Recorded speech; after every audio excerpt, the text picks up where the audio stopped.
Oi pessoal, tudo bem? Demorou um pouquinho, mas saiu aqui a correção do primeiro eletrocardiograma. Só deixando bem claro que novas correções eu farei caso vocês demonstrem interesse, tá bom?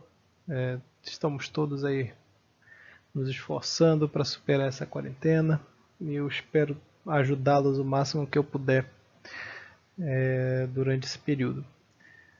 Então, deixem os likes de vocês, deixem os comentários abaixo, as dúvidas, para eu saber que está sendo útil de alguma forma, tá bom? Vamos começar então.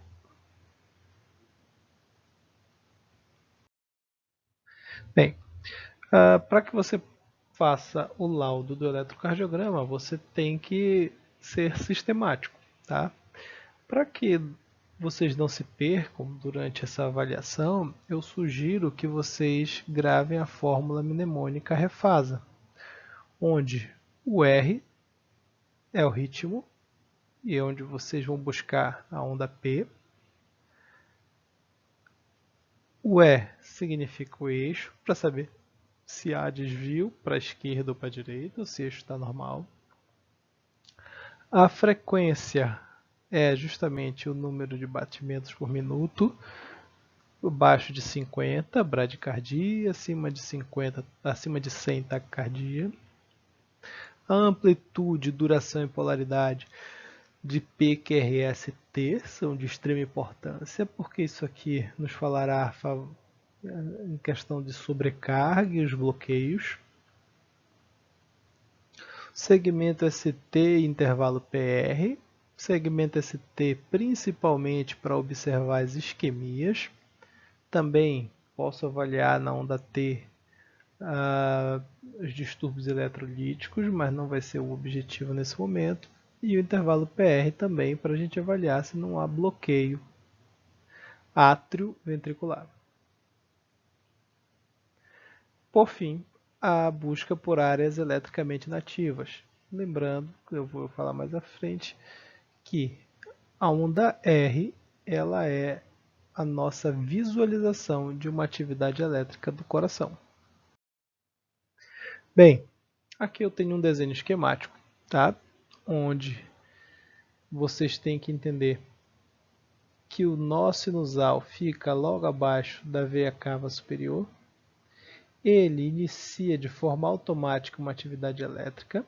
Essa despolarização automática dele pode ser de 50 a 100 batimentos. Essa atividade elétrica é então conduzida para os dois átrios por feixes. Veja que se eu tiver uma condução por esse feixe medial aqui, logo ele vai chegar bem mais rápido que os outros dois. Por conta disso, existe um outro nozinho aqui chamado AV, que ele segura as atividades elétricas que vão chegando para que depois elas saiam juntas e possam ativar os dois ramos, o ramo direito e o ramo esquerdo, ativando assim de forma sincrônica os ventrículos. É notório observar que a atividade elétrica começa na direita e segue para a esquerda, bem como começa numa região mais superior e desce, formando uma diagonal. Então, da esquerda para a direita e de cima para baixo. Tá? Isto vai ser muito importante, porque D1 vai observar justamente essa despolarização que está ocorrendo da direita para a esquerda, enquanto o AVF vai observar a despolarização que está ocorrendo de cima para baixo. Quando a atividade elétrica começa lá no nosso sinusal, ela ainda é uma atividade elétrica próxima do zero. Então, se eu tiver um gráfico aqui onde minhas ordenadas aqui, né, serão a voltagem e as abscissas o tempo, eu tenho que entender que o tempo ele vai sempre para frente, não retroage. Mas a voltagem pode ser positiva e pode ser negativa. Em que sentido? em relação ao observador. Então, se eu tenho um observador aqui no ápice do coração, tudo que estiver chegando neste observador será positivo, ou seja, será para cima, vai ficando grande.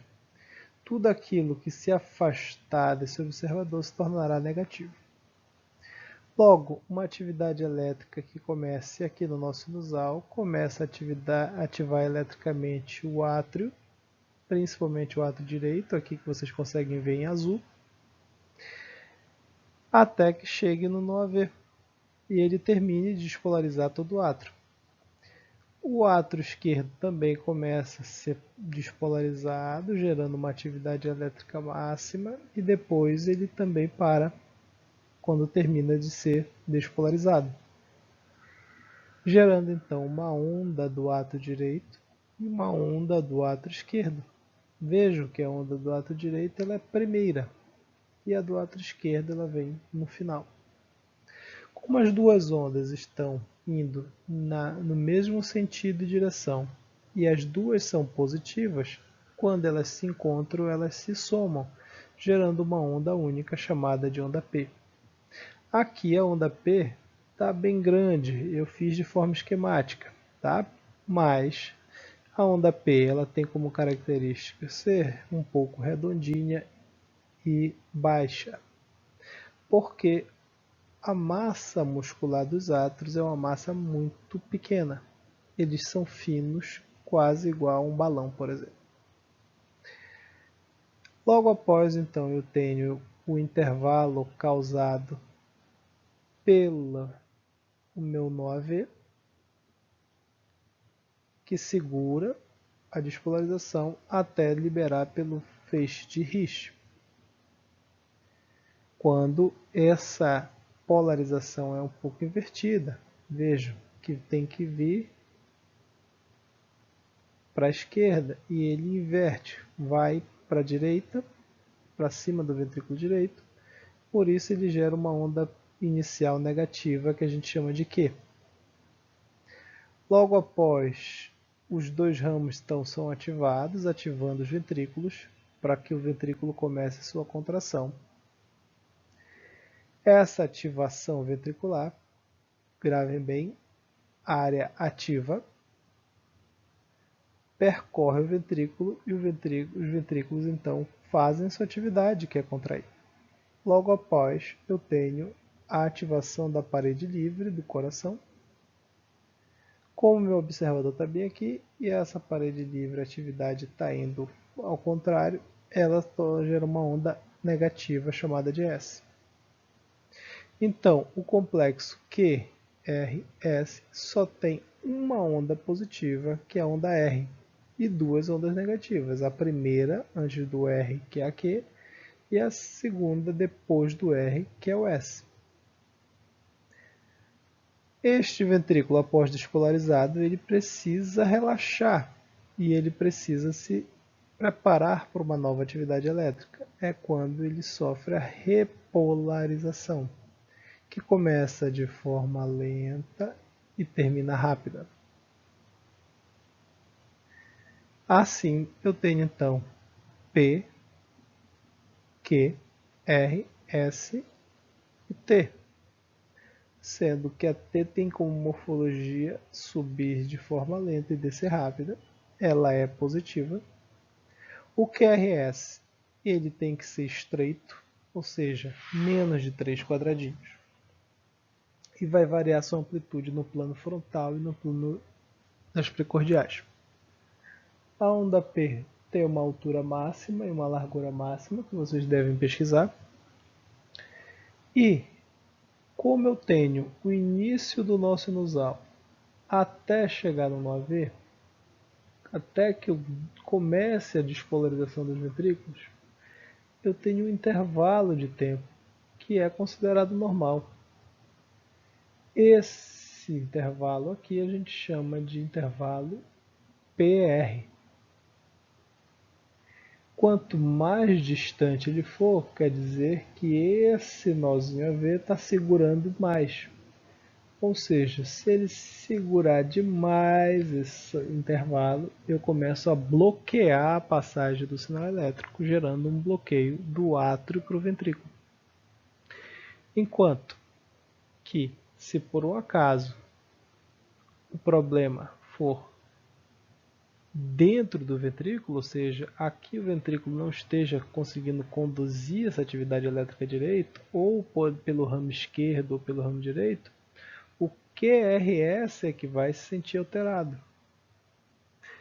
Logo, eu teria, se um QRS que esteja alterado, ele vai ficar mais largo, ele vai ter que ter mais tempo para fazer a mesma atividade, gerando assim um alargamento. Se o normal são até 3 quadradinhos, ele vai menor que 3 quadradinhos, desculpa, ele vai começar a gerar então 3 quadrados, né, de tempo, gerando uma alteração da morfologia, uma morfologia aberrante e nos dando um bloqueio de ramo, porque vai ser do ramo direito ou do ramo esquerdo.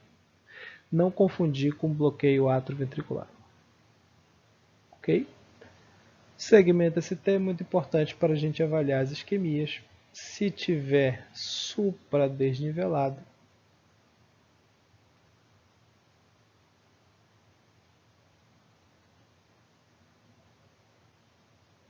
ou seja, se ele estiver fazendo isso, geralmente comum de encontrar nos infartos, ou se ele estiver fazendo infra. São as duas alterações mais comuns encontradas no segmento ST. Na sequência do nosso refaz, então, nós começamos pelo ritmo. Nós vamos buscar ondas P's em D1, D2 e AVF, e ela tem que ser positiva. Bem, nós temos ondas positivas em D1, D2 e AVF. Vejam, como eu falei, as ondas P's são pequenas em altura e em largura, porque os átrios não têm muita massa muscular. Se de repente essas ondas começarem a ficar muito altas ou muito largas, eu começo então a ter os sinais de sobrecarga dos átrios. Na sequência, eu vou então avaliar o eixo elétrico desse eletrocardiograma. Lembrem que eu falei logo no início, eu tenho D1, que avalia do ombro esquerdo até o direito, e tenho AVF, que vai avaliar de cima para baixo. Ele está avaliando lá do umbigo. Então, se D1 está avaliando entre os dois ombros e a AVF está avaliando para o umbigo, D1 e AVF, logo ambos formarão um ângulo de 90 graus entre si. Por isso eu transporto D1 para cá e AVF para cá, formando um ângulo de 90 graus. E aí eu vejo quantos quadradinhos tem de positivo e quantos tem de negativo. Eu subtraio um do outro. No caso de D1 não tem nada de negativo, só tem R, só tem onda positiva. Então são 6 quadradinhos positivos. D1 é positivo quando está caminhando para o lado esquerdo. Então D1 tem que ser positivo aqui. Se estiver indo para o outro lado, se ele começar a ficar negativo, ele está indo para a direita. Tá? Então eu tenho D1 com 6 quadradinhos. E o AVF? O AVF, o meu observador está aqui nesse ponto. Então, se está chegando no meu observador, vai ficar positivo, se está descendo, né? Bem, eu tenho uma onda positiva, um quadradinho, tenho 10 quadradinhos negativos. Então, 1 menos 10 dá menos 9. Ou seja, AVF é negativo. menos 9 quadradinhos. Ele não vai ficar para cá, ele não está chegando, ele está indo ao contrário, ele está indo lá para o ombro esquerdo. Então eu traço aqui 9 quadradinhos e a junção dos dois vetores me dá um vetor resultante, mostrando que há um desvio do eixo aqui para o lado esquerdo. Tá?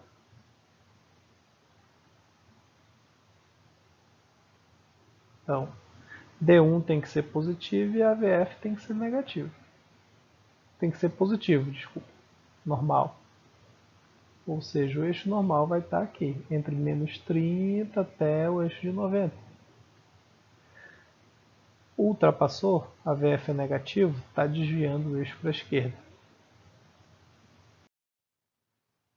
Na sequência, então, continuando, refasa, frequência. Para calcular a frequência, eu vejo quantos quadradinhos existem de um complexo QRS até outro. Lembrando que cada quadrado maior desse aqui possui 1, 2, 3, 4, 5 quadradinhos de largura, que corresponde a 0,04 segundos. Então, qual é o intervalo entre um QRS e outro? Aqui deu 16 quadradinhos. Se eu deixasse esse elétron funcionando durante 1 minuto, ele iria percorrer uma velocidade, na velocidade padrão 1.500 quadradinhos. Então, como eu quero saber qual é a frequência cardíaca em 1 minuto, eu pego 1.500 e divido por 16. No caso, 93 batimentos por minuto. Ainda está dentro da normalidade, né? Abaixo de 100 e acima de 50. Mas um pouquinho aumentado, né? Com os padrões de mais segurança cardiovascular. Seguindo a nossa avaliação, nós avaliaremos amplitude, duração e polaridade. Bem, com relação à amplitude geral, olhando o elétron no geral, eu vejo que eu não tenho tanta onda R aqui em D2, D3 e AVF. Mas o QRS eu consigo ver. Então não é um QRS sem amplitude, né? Tem, mas mais negativo. Porque tem um desvio de eixo para a esquerda. A amplitude da onda P eu já avaliei quando avaliei o ritmo. Positiva, né? Não é tão alta nem larga. A duração também eu já avaliei nesse momento. A duração do QRS aqui eu vou mostrar daqui a pouco. E eu vou então para amplitude buscando sinais de sobrecarga no QRS. Bem, se eu imaginar que o coração está mais ou menos aqui,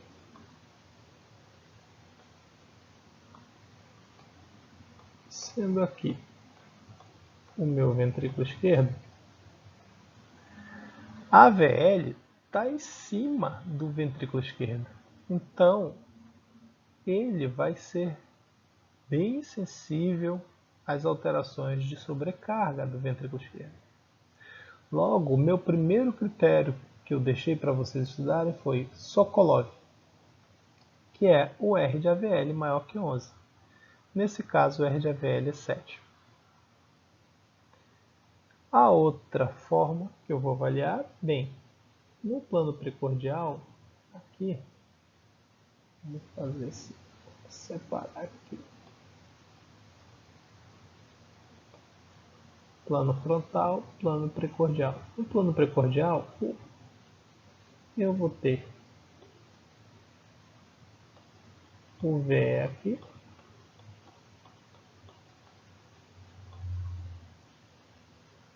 e o VD para cá. Logo, V3 está distante do V. Então, se o ventrículo esquerdo estiver sobrecarregado, ele vai atrair energia para ele. Se ele está atraindo, ele está se afastando de V3. Então eu gero ondas S profundas. A soma do R de AVL, que está em cima do VE, com o S de V3, que está distante do VE, vai me dar um outro critério, que é o de Cornell.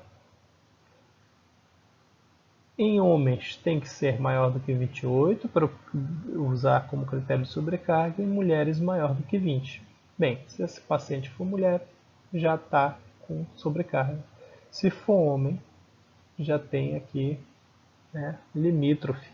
E lembrem que tem o desvio disso para a esquerda, então a chance dele ter sobrecarga realmente, né, é alta, ou está com uma hipertensão não controlada. Tá bom? O outro critério é o de Sokolov-Lyon. Bem, se o VE está aqui, ele está longe do V1. Então a energia elétrica está se afastando do ventrículo, do V1, chegando no ventrículo esquerdo, que está puxando essa energia. Logo, essa energia elétrica estaria chegando em V5 e chegando em V6. Sokolov-Lyon soma então o S de V1, porque está se afastando, com o R de V5 ou o R de V6, aquele que tiver maior no momento da avaliação. Tem que ser maior do que 35. Essa soma aqui, o maior que deu foi 17. Então, esse paciente, se for homem, ele não fecha critérios de sobrecarga direta. Tá?